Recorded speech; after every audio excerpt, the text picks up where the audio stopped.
Proclamação do Evangelho de Jesus Cristo segundo Mateus. Glória a vós, Senhor. Naquele tempo, Jesus dizia: Peçam e será-lhes dado. Procurem e encontrarão. Batam e abrirão a porta para vocês.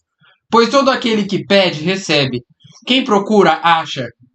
E a quem bate a porta será aberta. Quem de vocês dá ao filho uma pedra quando ele pede um pão? Ou lhe será uma cobra quando ele pede um peixe? Se vocês que são maus sabem dar coisas boas a seus filhos, quanto mais o Pai de vocês, que está no céu, dará coisas boas aos que pedirem. Tudo o que vocês desejam que os outros façam a vocês, façam vocês também a eles. Pois nisto consiste a lei dos profetas. Palavra da salvação.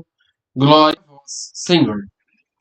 Meus irmãos e minhas irmãs, que as palavras do Santo Evangelho perdoem os nossos pecados. Amém. Vou ler uma explicaçãozinha que está no final, no rodapé da Bíblia. Diz assim, ó. A oração é a expressão da nossa relação com Deus, como o único absoluto. Aqui se abre uma nova perspectiva em relação deve ser de confiança e intimidade, como a de um filho para um pai.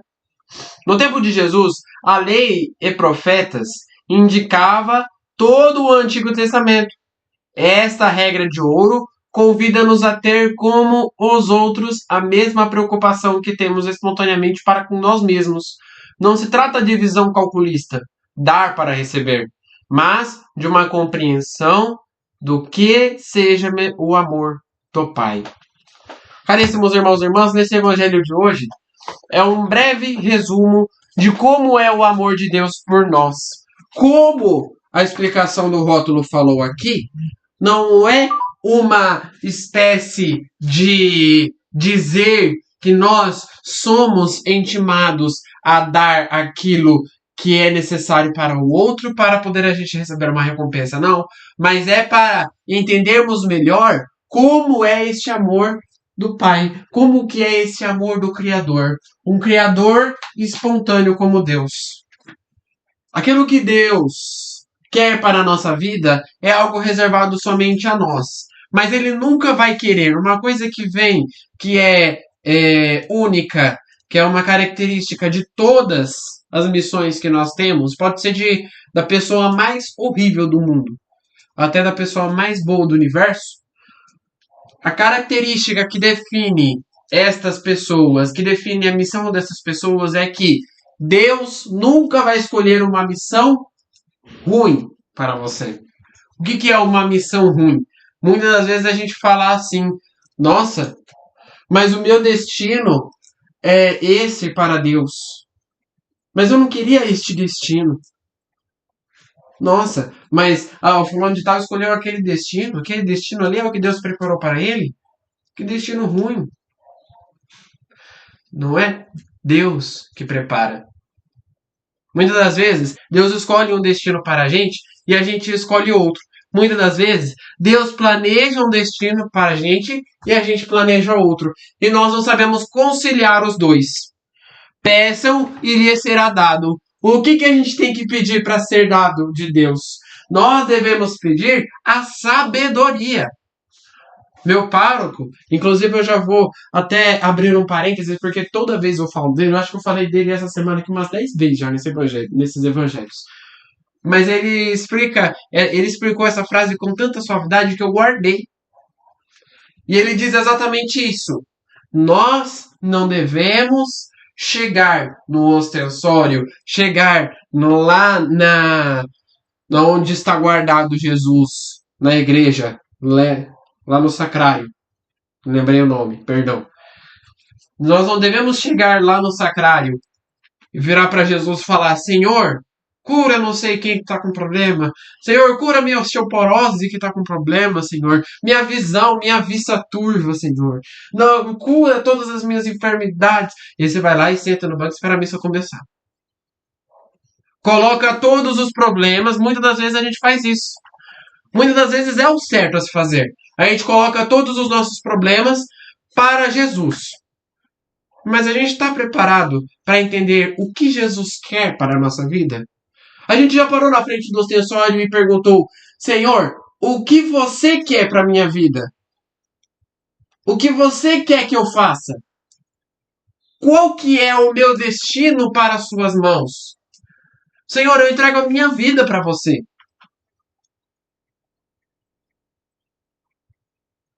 Essa é uma pergunta reflexiva que nós devemos se fazer.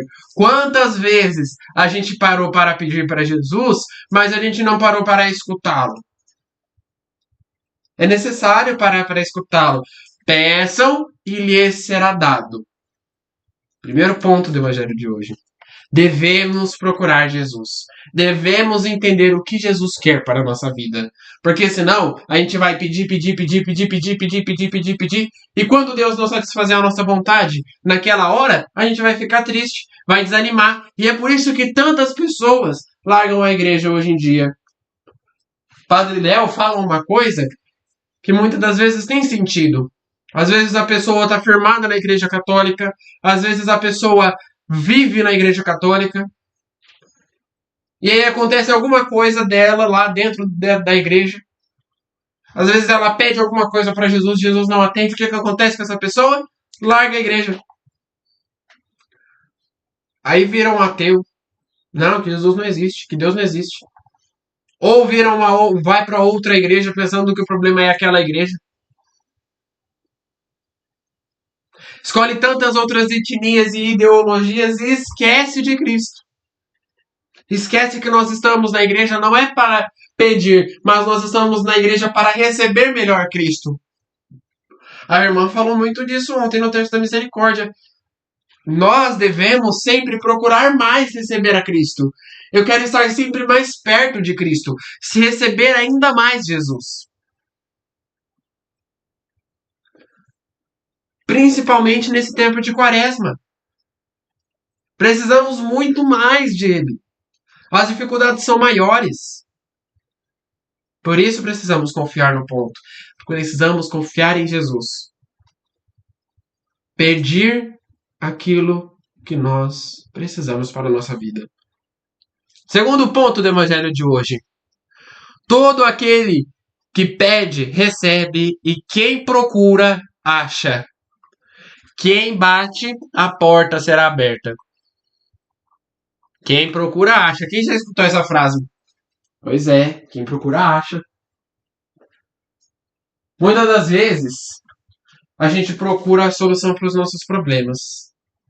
Muitas das vezes, a gente procura uma solução para uma crise financeira. Muitas das vezes, a gente procura um relacionamento firme. Muitas das vezes, a gente procura coisas que nos satisfaçam fisicamente. Quem procura, acha. Independente daquilo que você está procurando, um dia você vai achar a resposta para aquilo. Quem procura, acha. Mas o importante é que Jesus não frisa que você vai achar aquilo que você procura. Estou procurando, neste momento, uma solução para curar um problema que eu tenho na minha família. Um problema familiar. Dando só um exemplo. Estou procurando uma solução para curar aquela pessoa que vive me enchendo o saco. Vive me catucando. Você vai achar. Talvez não seja uma conversão imediata daquela pessoa. Mas você vai achar uma forma de trabalhar com ela. Você vai achar uma forma de ter paciência com aquela pessoa. E muitas das vezes não é a pessoa que tem que mudar. Mais interessante é que, na maioria das vezes, é a gente que tem que mudar. Demorei, tempo, dias, meses, semanas, para entender que não era aquela sala do segundo ano C que eu falava tanto ano passado que precisava mudar. Mas era eu que precisava mudar a minha forma de paciência. Em dezembro, eu parei para analisar quantas vezes eu fiquei estressado com aquela sala e quantas vezes esse meu estresse levou a alguma coisa. Devemos fazer isso de vez em quando. Muitas das vezes parar e pensar aquilo que nós fizemos e se aquilo que nós fizemos levou a gente a pena. E aí eu parei, analisei, falei, não, das vezes que eu estressei com aquela sala, da maioria das vezes eu só fui mal ouvido.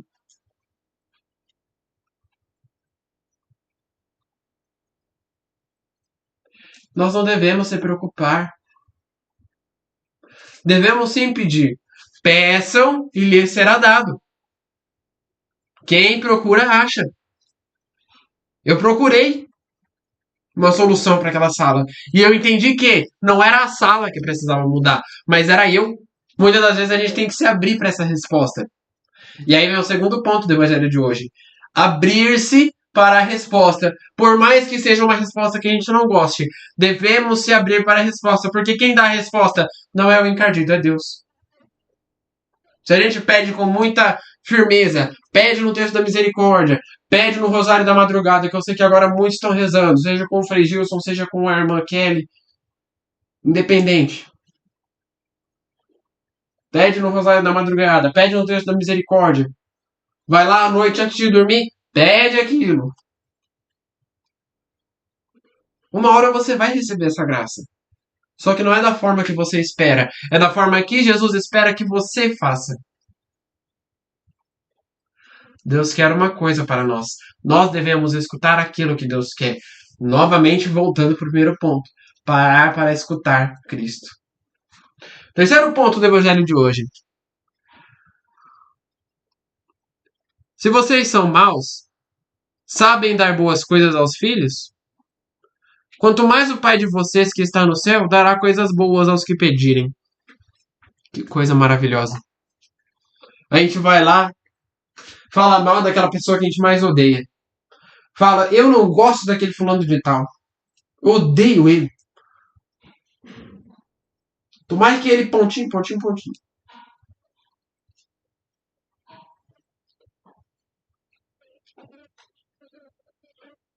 Aí a gente chega em casa, meu filho querido, meu tesouro.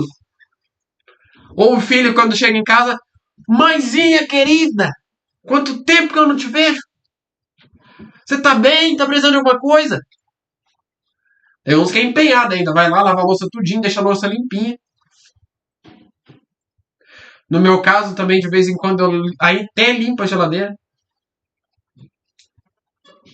É. Se nós sabemos dar coisas boas a quem gosta da gente, por que a gente não dá coisas boas também para o nosso inimigo? Por que é tão difícil nós amarmos os nossos inimigos? Amar até aqueles que nos odeiam. Jesus nos ensina isso no Evangelho de hoje. Como que eu devo amar aqueles que nos odeiam? O primeiro passo é o quê? É entender que o outro é diferente de eu. A pessoa é diferente de mim. Muitas das vezes você gosta do seu filho. E se o seu filho for por um caminho que você acha que não é o certo? Vai parar de gostar dele também?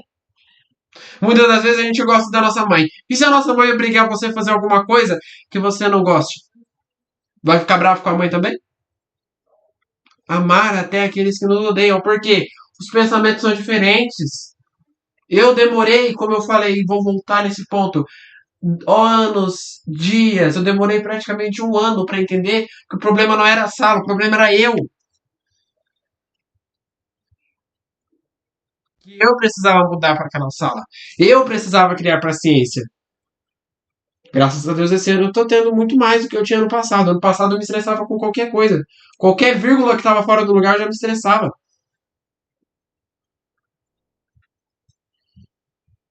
Amar até aqueles que nos odeiam. Seguindo esses três passos, nós conseguiremos finalmente chegar perto do que era o amor de Jesus. Nessa quaresma, nós precisamos muito mais disso. Entender como que é, como que funciona um amor solidário. Um amor afetivo. Um amor que se doa pela cruz. Um amor que se deixa derramar o sangue para a nossa salvação. Rezemos juntos. Pai nosso, que estais nos céus, santificado seja o vosso nome. Venha a nós o vosso reino. Seja feita a vossa vontade, assim na terra como no céu. O pão nosso de cada dia nos dai hoje. Perdoai as nossas ofensas, assim como nós perdoamos a quem nos tem ofendido. E não nos deixeis cair em tentação, mas livrai-nos do mal. Amém. Que no dia de hoje fique na paz e na alegria de Deus.